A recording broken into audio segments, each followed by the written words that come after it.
One other issue involving the Maple Leafs this year that has really come to the fore is this whole idea that they're one of the youngest teams in the league, and they are.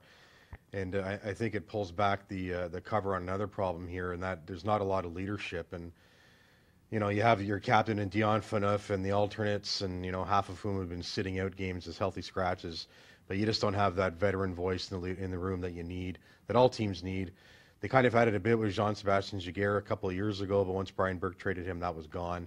And you know, there's no one to even look to right now who's even won a Stanley Cup on that roster. And it's one other area that Brian Burke has to improve on this summer. Rob? Yeah, I think Burke has sort of alluded to it recently that they're probably going to need a little bit of veteran presence in that room, and I'm sure Randy Carlyle will be telling him that that's something that they have to do as well. I think Joffrey Lupul added a little bit in that regard, but since he's been hurt, the team's been really in a free fall. And as Terry said, Mike Komisarek and Colby Armstrong, two guys that Ron Wilson gave A's to early in the season, are in the press box most nights, and that's just not going to cut it. You're going to have to have not only have a couple of veteran guys on the roster, but a couple of veteran guys that are going to be able to step up in the room and hold these young players accountable and help them improve as they develop in their NHL careers. What do you think, Lance?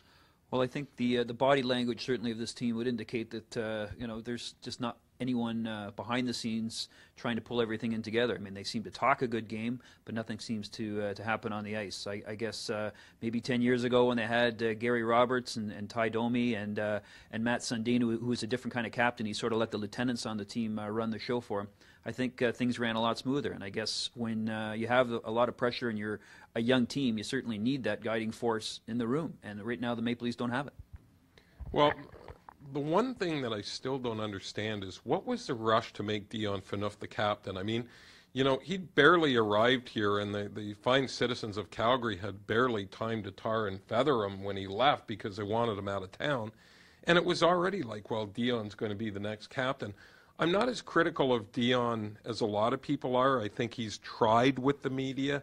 I think he's tried with his teammates. We saw when they were at, in Trenton at the Army base in October, Dion was actually trying to, I think, Rob, you and I were out one night and the bus pulled up and Dion let a bunch of guys in for wings and a few beverages, and he was trying. I just don't, with Dion, what you see is what you get. I just don't understand why the hurry to make him captain, and I think management probably should be asking themselves the same thing right now.